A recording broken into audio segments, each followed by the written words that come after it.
Okay. Hello, UNT Dallas family. My name is Arthur Lamsey Jr. And today we're honored to have Ms. Erica Hernandez with Uplift Education, who's going to be talking to us about interviewing tips. Fun fact about Ms. Erica Hernandez is actually she is a graduate of UNT Dallas and she is with Uplift Education. So she's going to be sharing tips on how we can succeed in our job search. And one of the most important parts of the job search is the interview process. So without further ado, I would like to turn it over to Ms. Hernandez. Take it away. Thank you for that introduction. Thank you for having me. I'm very excited to be here. So my name is Erica Hernandez, and I am a talent recruiter with Uplift Education. I'm involved with hiring all of the high school roles for the entire network of Uplift Education.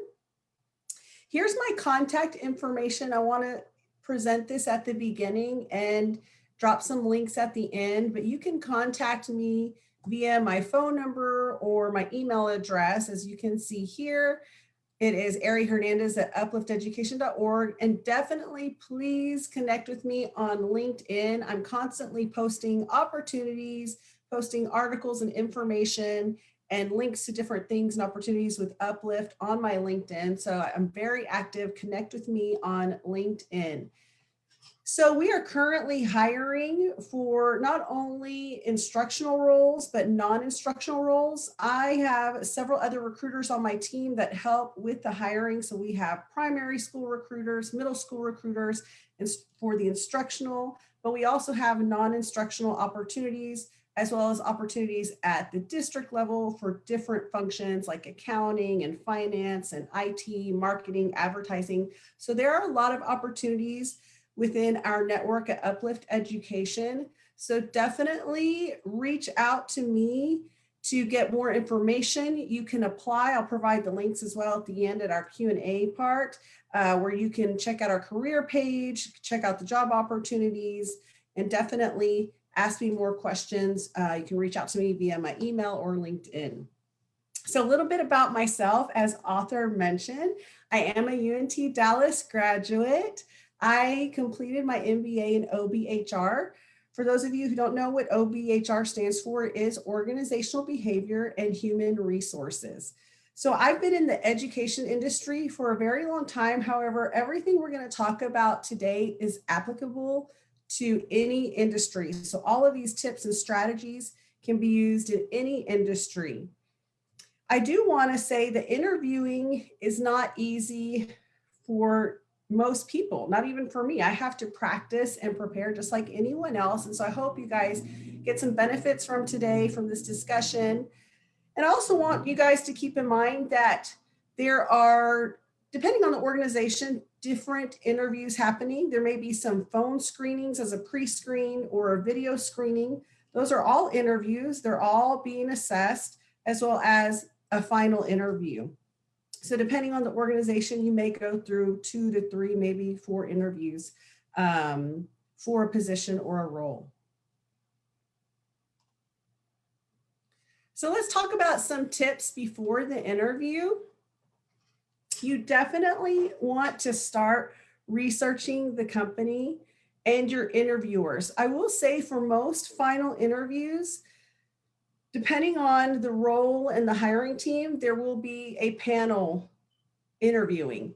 As far as researching the company, it's very important to get as much information as possible before you interview. I can't say how many times I have screened cover letters or messages where candidates are telling me that they're interested in a role and they have not researched the company. So make sure that you are getting that done.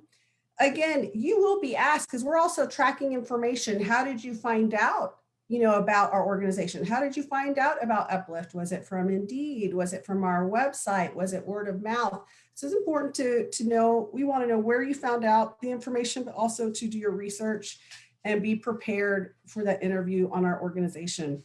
It's important for us, especially, in my industry, that information about the clients we're serving, the customer service that we're trying to provide. You want to practice your responses to common interview questions, I would definitely recommend practicing and not coming in with the mindset of, oh, I'm just going to wing it. Or maybe you think, oh, I have some characteristics, of my soft skills or my hard skills or some adjectives to describe me and some scenarios in my head. But if you don't actually take the time to practice your answers when you go to the interview, anything could happen that could pop up that could mess you up in that interview. So you want to make sure that you're prepared, you've practiced, you're not going around in circles, circumlocuting, that you're short and concise. Another tip is the job description. So the job description is fundamental in many aspects of the interview. I definitely like the job description to kind of gauge what it is that the recruiter is looking for and to get examples from there. So we have job descriptions for our different roles within our network at Uplift. And so they're geared with certain tasks and things that the candidate needs to be able to do. And so if you can look at that job description and say, okay, these are skills I have, things I've done, and you can come up with examples to demonstrate that aligns with that job description, that's great. When you're answering questions, you can use strategies like the STAR strategy. I'm going to go ahead and click on this acronym so you guys can see what it stands for.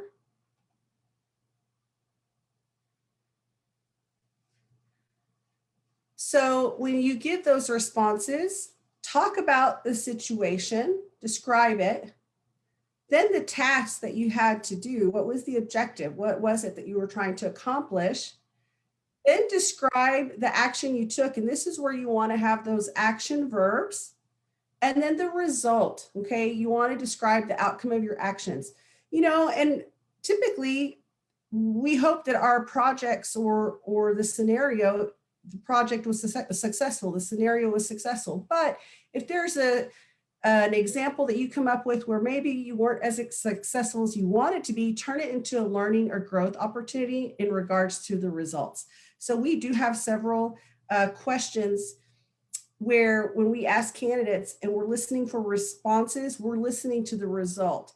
Was the project successful? Were they able to learn and grow from the result?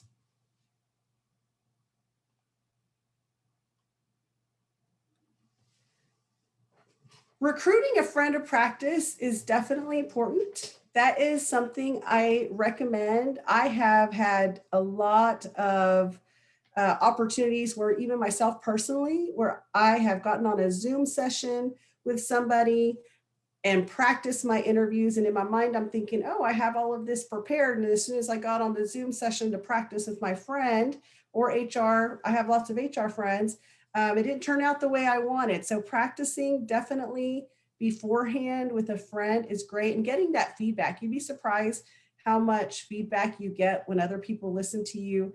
A different perspective as well always helps. As far as references, you definitely want to prepare a list of references. I do want to encourage you when you do have your references that you have professional references. Depending on where you're at in your career, if you have work experience, you want to put down coworkers, supervisors. If you have not entered the job market, you went from high school to college and you're working on your classes and you haven't started in your career field yet, then your professors are a great reference that you can put down. They've seen your work, those projects that you've done in class, as well as leaders and organizations that you're actively participating in. Be prepared with examples of your work. And so that's where I kind of spoke earlier on that job description. You want to kind of look through that and see what the requirements and the duties and responsibilities of the job are and see if you can come up with examples that demonstrate that.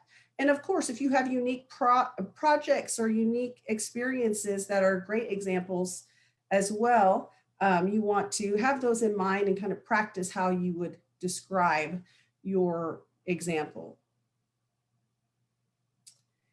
Prepare smart questions for your interviewers. So one thing I do want to let you know is the organization wants to see if you are a good job fit and good organization fit. So do you fit with the role? Do you fit with the organization? But you also have to think on the flip side, this is your opportunity to ask questions and see if this is the right fit for you. You want to make sure, is this organization, this culture, this department, this team a fit for me as well? So it goes both ways. Here are some example questions for employers when you're asking questions. And it does say SMART. For those of you who are not familiar with this acronym, it does stand for being specific for the S, measurable for the M, attainable, relevant, and of course, timely. You've probably heard it as well for setting goals and objectives.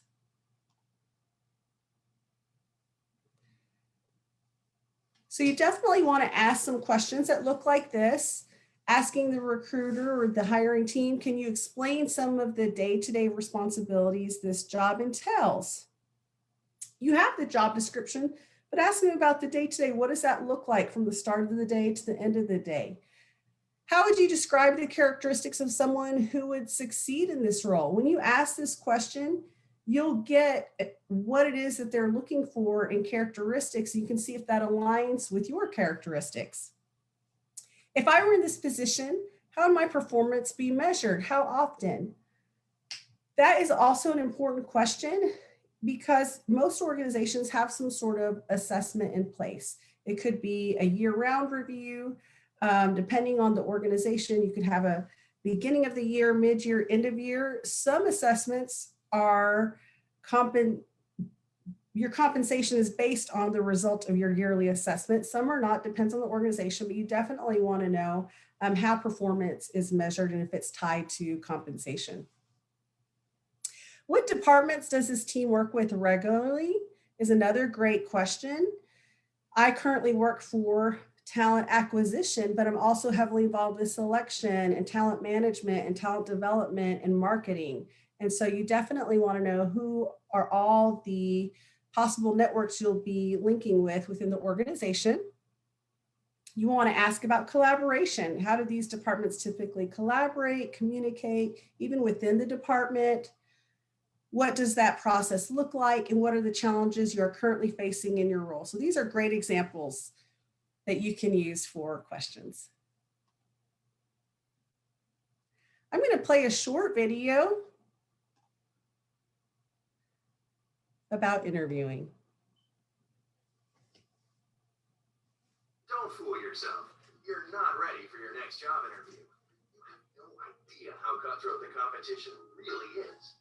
And most candidates are vastly underprepared. But don't worry, Big Interview can help turn you into the perfect candidate quickly and easily. Big Interview was developed by Pamela Skillins, one of the world's top interview coaches. She's helped thousands of clients from all industries and all experience levels ace their interviews and land their dream jobs. Now you can learn this proven way to master the art of the job interview. Pamela will hold your hand through video lessons covering every aspect of the interview process and coach you through exercises that make the dramatic difference for her clients. She'll help you craft your behavioral stories, prepare your sales pitch, anticipate tough questions. And most importantly, Coach Pam will guide you through practicing with Big Interview's cutting-edge mock interview tool. It's time to take your fate into your own hands. Listen to your coach and get the edge over all those other candidates. Try out Big Interview today, and you could land your dream job tomorrow. Oh, I wanted to pop on real quick. So this is a resource we actually have here at UNT Dallas to help prep y'all for interviewing, and how you can find it. That's the link right there, but you can also find it on our career services page under the For Students tab. And it's an online resource where you can go and log in and make your account, and they give you practice questions and it gives you online feedback, just like the little video said. But I just wanted to let y'all know this is a free resource for UNT Dallas students.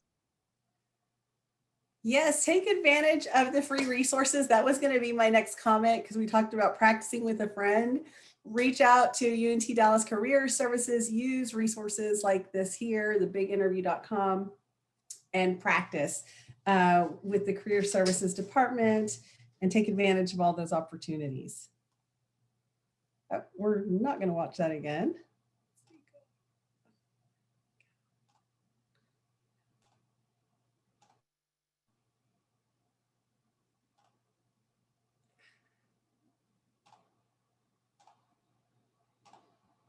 Okay.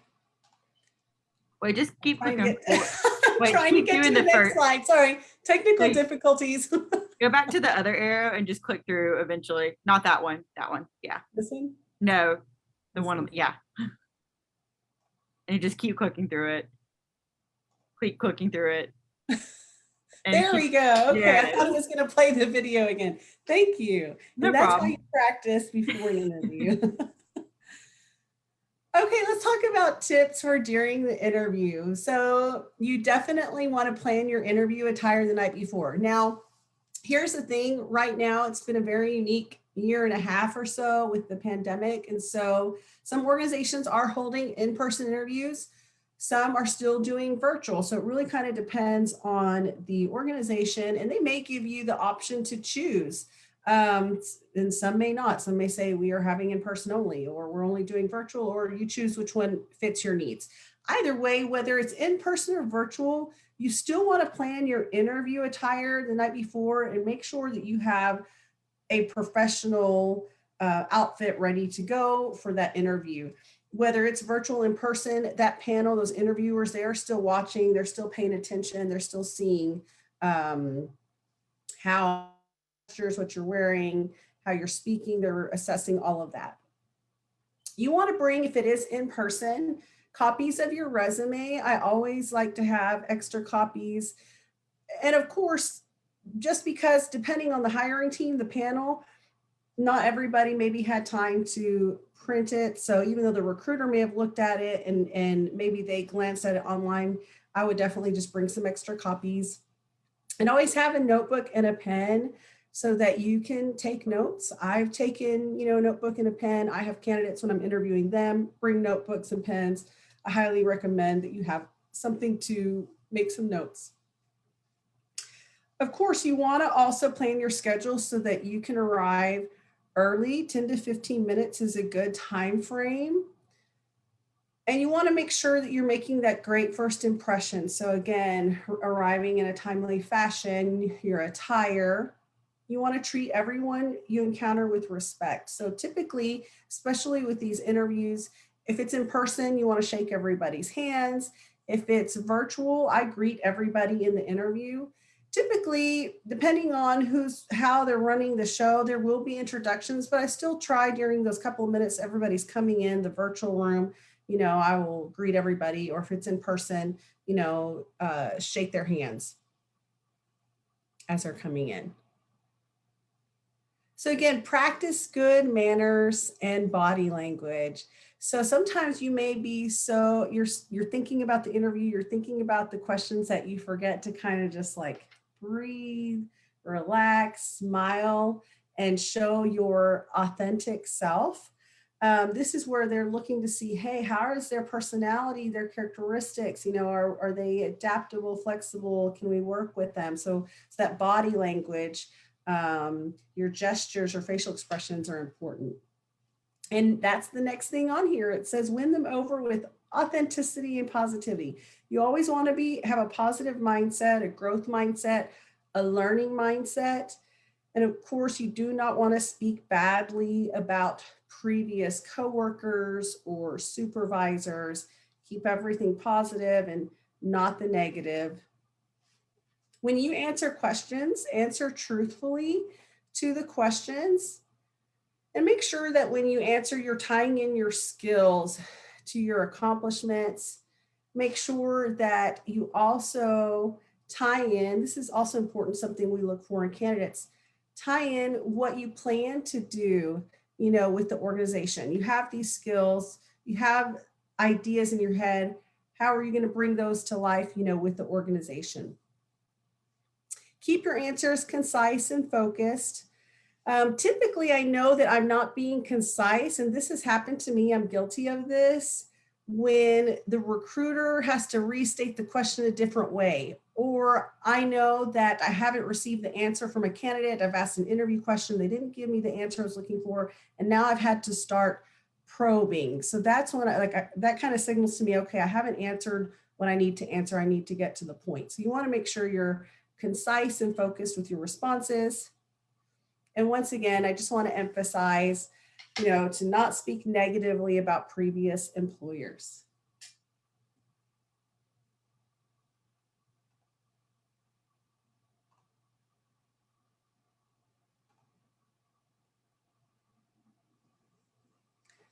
So tips for after the interview.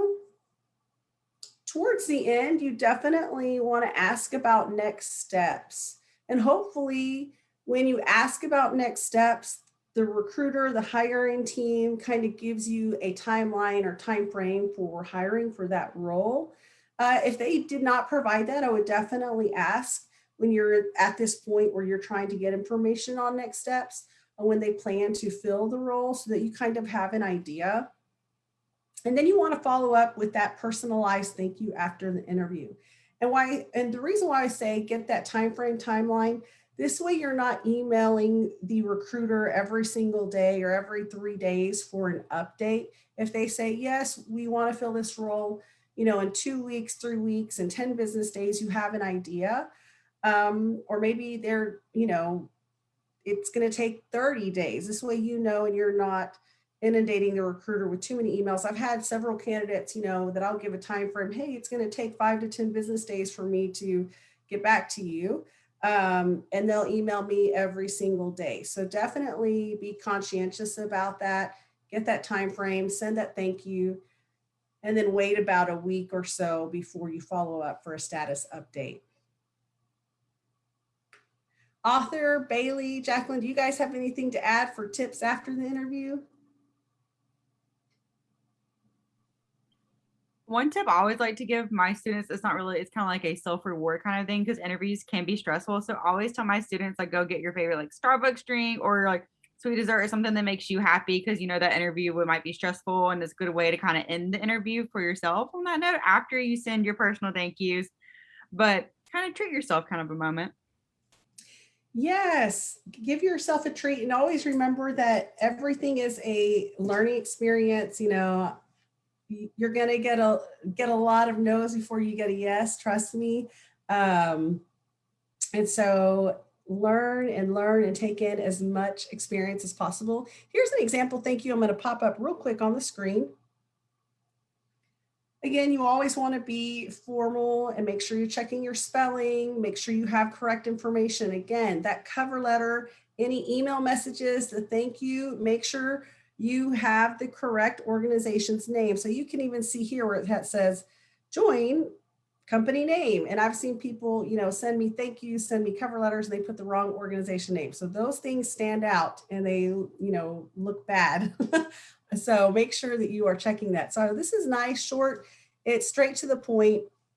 It says, thank you so much for meeting with me today. It was such a pleasure to learn more about the team position. And I'm very excited about the opportunity to join Uplift Education and help teachers, anything else awesome you would be doing with your team. I look forward to hearing from you about the next steps in the hiring process. Please do not hesitate to contact me if I can provide additional information. Best regards. So again, you can tweak this, modify it for you, your organization, put your personality, just make sure you have the correct information about the organization in your emails.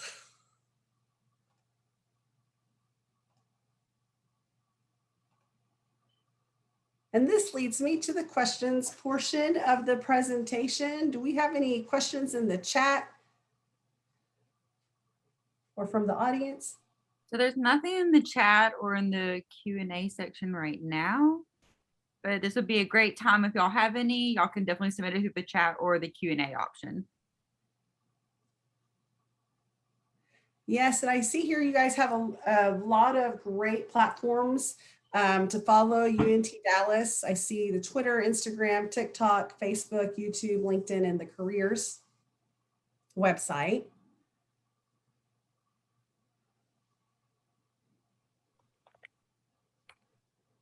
I also just resent the link to our survey to help give us feedback and let us know what kind of presentations y'all would like to see in the future.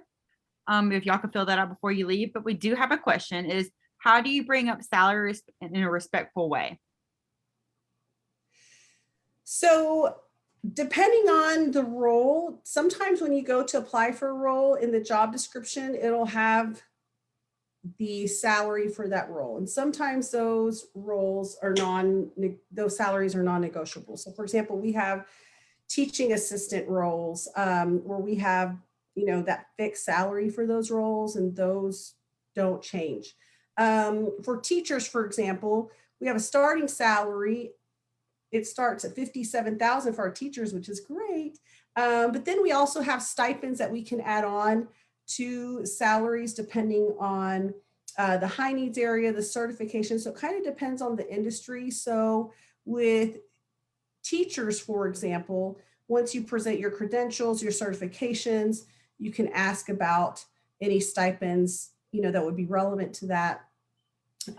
Typically, the recruiters in a final interview, panel interview, will ask first. They'll ask you what your salary requirements are.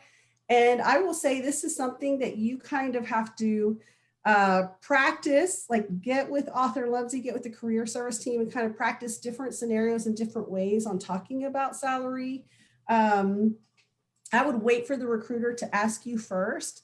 And it kind of just depends where you're at in the hiring process. I wouldn't be asking about salary in the pre-screenings. If you're doing a phone screening or a video screening, I would not ask about salary at that point. But if this is the final interview and you are in the final pool of candidates and you have been interviewing for an hour and a half, and you're at the end and no one's talked about that, then yes, you want to definitely, when you have that opportunity to ask questions, because typically at the end they'll say, do you have any questions for us? Then you can politely, ask about the salary for that role.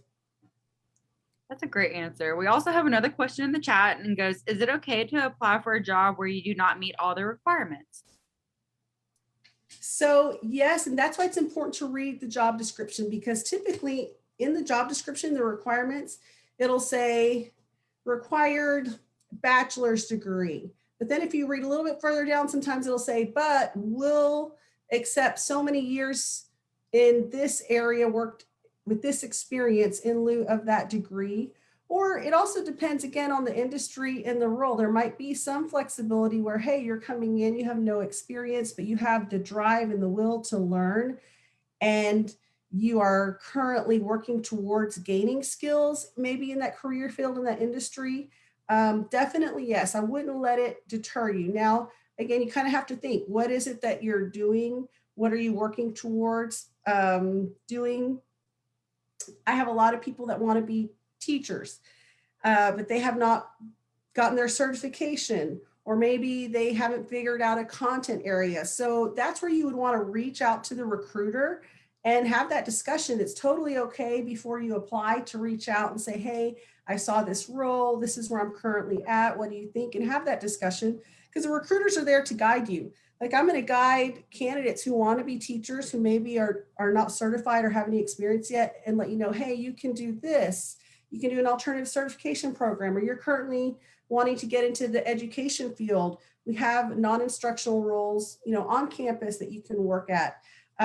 So definitely communicate with your recruiter in those unique scenarios where you're breaking into a new field. Job fairs, when the recruiters are there, ask them about that. That's a great place, whether it's virtual or in person, those job fairs, to ask those kinds of questions if you're trying to break into a new industry. I will say, even personally, I was in the classroom teaching and then went into HR, and I took advantage of every opportunity with UNT Dallas to attend job fairs and ask recruiters, hey, what does your day-to-day look like? What do I need to do? What skills? How do I break into this industry? What professional organizations do I need to be a part of to be able to get a role like this? And that's where you have to really do some research, do your homework. Yes, don't let that deter you if you don't meet every single requirement. I know sometimes you see on the job description, we want this plus 10 years of experience, and maybe you only have 5. I would say talk to the recruiter, apply. Don't let that deter you, because you may have other experiences, skills, or functions that could compensate for the 10 years. Awesome answer. So no more questions in the chat for right now. But y'all are doing so awesome with questions. These are all good ones. Oh, here's another one. What do you think is your best question to ask during or after an interview? Your opinion.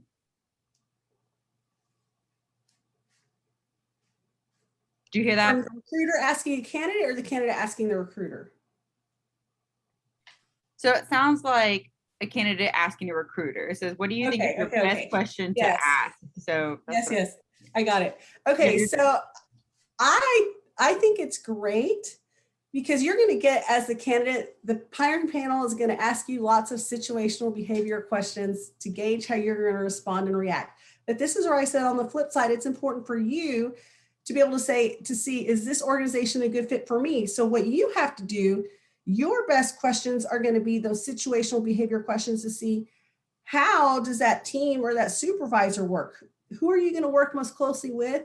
And ask a behavioral question to see how they are going to respond. For example, critical feedback. You know, we all need to be open to getting feedback in our jobs and learning. And hiring managers want to know that you're open to feedback, but as a candidate, I want to know, how are you as a hiring manager going to give me feedback? How are you going to develop me? How am I going to grow and learn in this role? So you want to definitely, yes, you want to ask behavioral situational questions as well to gauge the culture and the team, the organization, the collaboration, the ambience of the team.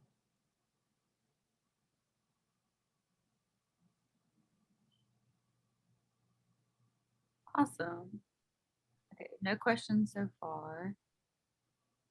Making sure we keep up with all of them. Yeah, y'all are doing so great with questions.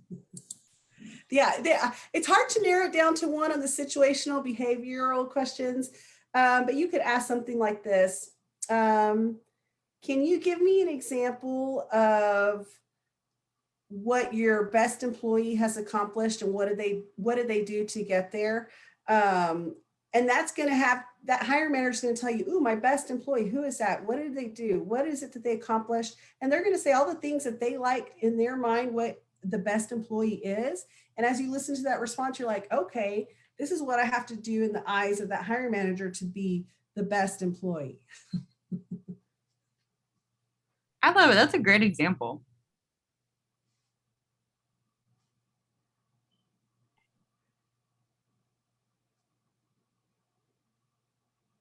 And I will say too, on the interview questions, and I meant to mention this earlier, since we're doing a Q&A, you may do like a video interview or a phone screening or the final interview, and there may be, you know, they may say, we're going to ask you 5 or 6 questions, but then they ask you a question, and before you know it, that question literally has several parts. Like the question has different parts that you need to respond to, or there's actually 5 questions in part 1 of the question. So it's okay when they are asking you these loaded questions where it's supposed to be one and really there's 3 or 4 in the one question with all these parts, to ask, to pause, think about your response. You can breathe, think about the response. And if you need them to restate it, it's okay to ask them to restate the question if it's loaded with all these parts, so that you're not getting confused and you give all the responses to all the parts. Because that's another thing, is these recruiters or these hiring teams will be asking these questions, and they're assessing you, and they probably have some rubric, and they're going to see, did they give me all the parts to all the questions, you know, that I asked. That's what someone said. I wish I knew this before I went into the interview, but now you have all this great information to use for the future. And Arthur agreed too. Yes, I'm telling you, you're gonna you practice with your friends, practice with the website that's free, practice with career services, ask the recruiters at job fairs. And like I said, you're gonna get a lot of no's, and it's good practice. And then you'll get your yes, the right yes at the right time.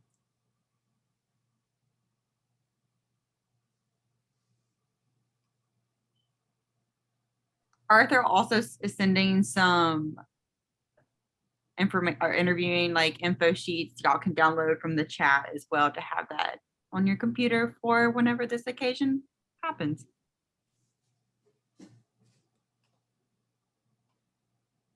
And I did want to provide the Uplift Education main website and our career site. Let's see if it'll let me drop it in the chat.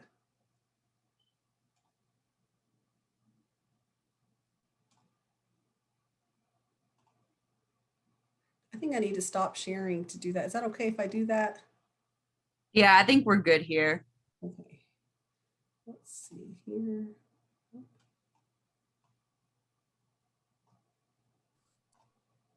Well, I'm not seeing it's not giving me a chat window that I can drop anything into.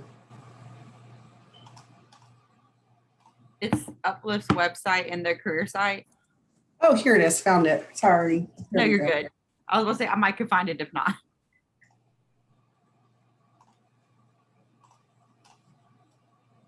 There we go. There you go. Yeah, that's the main website where you guys can learn more about our organization, and the job link where you can see all of the jobs posted.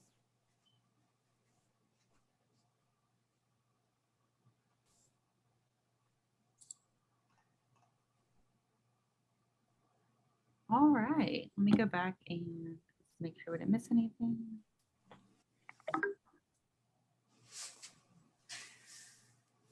All right, let's see. Arthur's also sending more resources as well. Perfect. But And as you guys are thinking about, interviewing, also don't forget to think about that step prior, which is the application. Something that does deter candidates from getting invited to interviews is not attaching all of their documents to an application. So make sure if it says, hey, we need your list of references, we need your resume, we need a cover letter, we need your transcript. If it's got 3, 4, 5 items listed that need to be uploaded to the application, do that. So this way you have all parts, because once it's complete, then you can move forward. If once you've been screened and you've been selected to move forward, you can be invited. But I see a lot of candidates that are not invited to interviews because they do not provide all of their documents in their application, or they don't finish the application.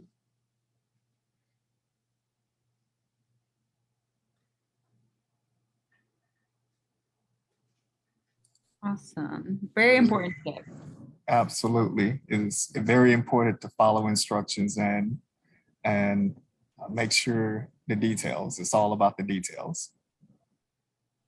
Yeah, and I wouldn't wait too long. When you see an opportunity pop up that you are interested in, definitely apply, as soon as possible. Don't sit on it thinking on it, for too many days. If you saw it at 8 o'clock in the morning, make a plan, to get the application in by end of day. I have an interesting question. And speaking as a recruiter, as well as one who dabbles in social media, is it true that people in HR will try to find applicants' social media platforms? Find applicants on social media platforms. Just to maybe do like a quick scan to make sure that they're hiring the right person, or who they say on paper matches up with who they are in real life. Oh, double checking if checking up on your social media accounts. Yes. Employers do that, or should I say?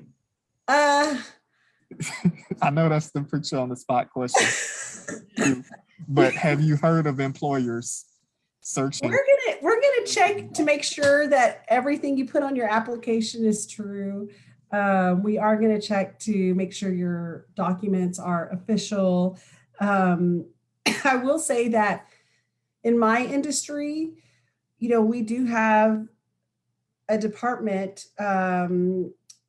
in education. There are districts that will have a department on customer service where other people can call in to tip off other coworkers. So maybe if you don't have something you should have on your social media and they call HR and tip off, then at that point, it's highly likely they will go check and follow up.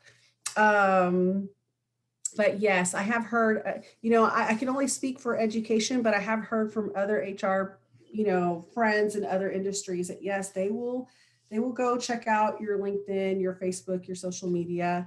But we're also screening and looking for candidates on social media. So we post on Facebook all the time. We're on Instagram, we're on Twitter, we're on LinkedIn. So if we see someone who's constantly active and doing things on social media that's, a good job fit, we may reach out to you and say, hey, we see you're doing this. Are you interested in this opportunity? So it's that circle, that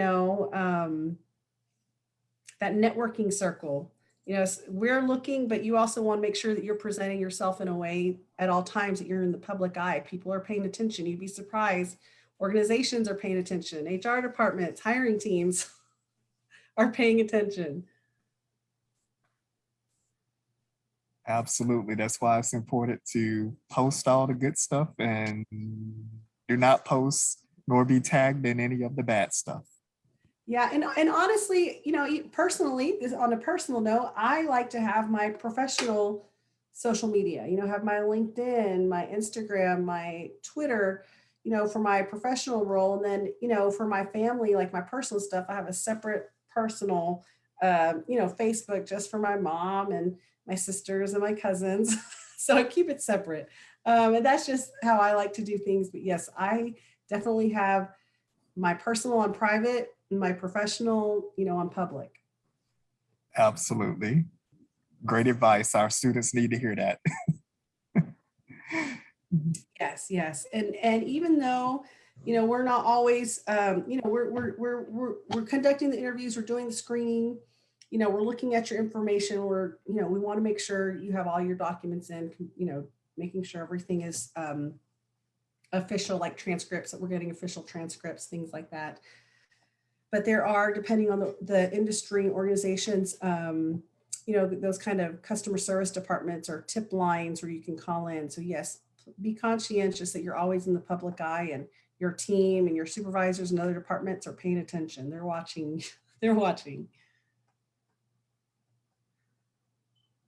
Wise words delivered. Thank you.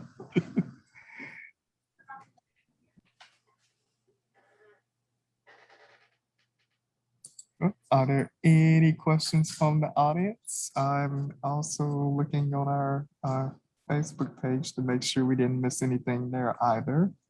And I don't see anything.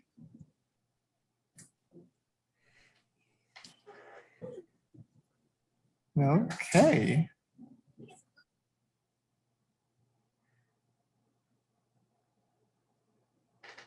We got one more question in the chat, and it says, I have been wanting to look into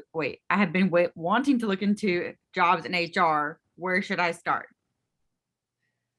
I would start, if you're a UNT Dallas student, I would start with the UNT Dallas SHRM professional group. They actually have a professional SHRM group, which is the Society for Human Resources Management, and get with the advisor for that group, get with the board of directors, which are also HR students who are actively involved, and start to ask those questions from them there. And that's where I started. I got with the UT Dallas SHRM. I got with the Career Services Department, Author Lumsey's team, and started to do my research and do my homework. There's so many industries and there's so many industries in HR. On top of there's so many functions in HR, you can literally specialize in one function, compensation or benefits.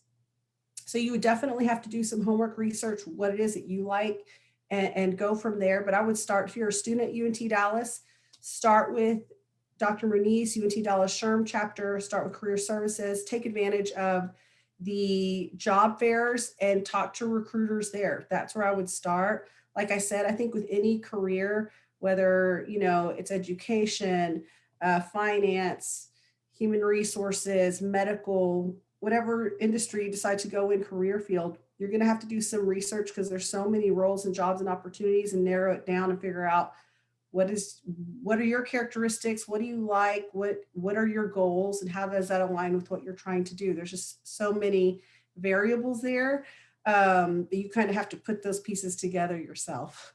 And how you can do that is with a mentor, get a mentor. And that's why I say reach out to that professional organization, work with career services, because it took me my entire, while I was in school for my MBA, that entire time, that career that I was there at UNT Dallas, all that time I was also networking, talking, communicating, getting input, more input, doing my research to make those decisions for my career path.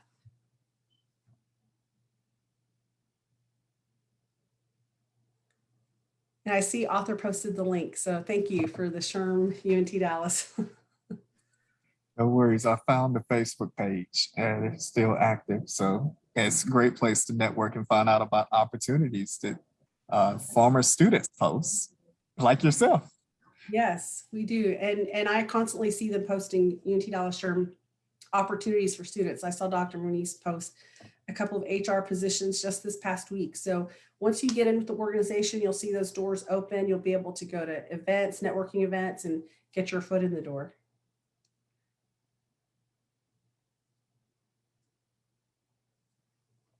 It's all about networking. Sometimes your network can bring more value than your degrees, believe it or not. Yes. Sounds, I know that's crazy coming from a guy who works in higher ed, but your network is your net worth. So sometimes just knowing the right person can make the biggest of difference. Yes, yes, yes. Yeah, I can't stress enough, just practicing. There's so many components to interviewing. We covered a lot today, but just keep practicing because you'll learn something new and get, an extra scenario or situation under your belt to be ready for that next interview and that next step in your life. So just keep practicing, keep practicing. It's never too late to practice.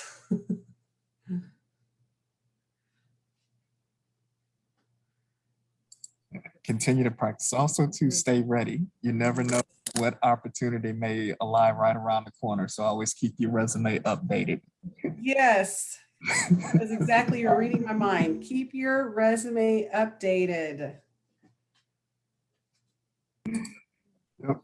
You may not be ready for a position, but somebody may have you in mind for one, and it can happen.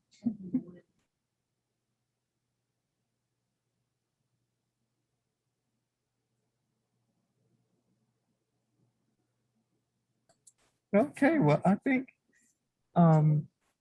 we've covered a lot today. Eric, I can't say thank you enough. Thank you for being with us today and sharing of your time and talents. Just so amazing, very informative. You always knock it out the park. This was like a grand slam for the baseball reference. We can't say thank you enough. Thank you guys for having me. I really appreciate it. And everybody feel free to connect with me on LinkedIn and to message me if you have any further questions. And, I'm UNT Dallas graduate, more than willing to help, assist, answer any questions in any way.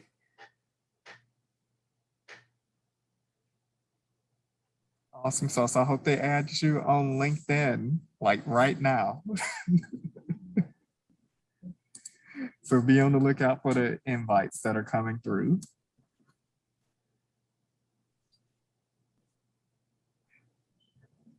And we have a lot of thank yous rolling in. So that is awesome, awesome, awesome. Thank you guys so much for tuning in today. We hope that you join us tomorrow as we host Fidelity Investments as they talk about all the great opportunities that they have. And then on Thursday, we're going to be having and/or hosting Promise House. So we look forward to hosting them as well. And we hope that you will be able to join us. So without further ado, we want to say thank you once again. Thank you, Ms. Hernandez. Thank you for everybody who tuned in and also for those who will be watching us on the repeat. Check us out on YouTube. Subscribe, like, and follow. And we will see you shortly. Take care, everyone. Have a good night.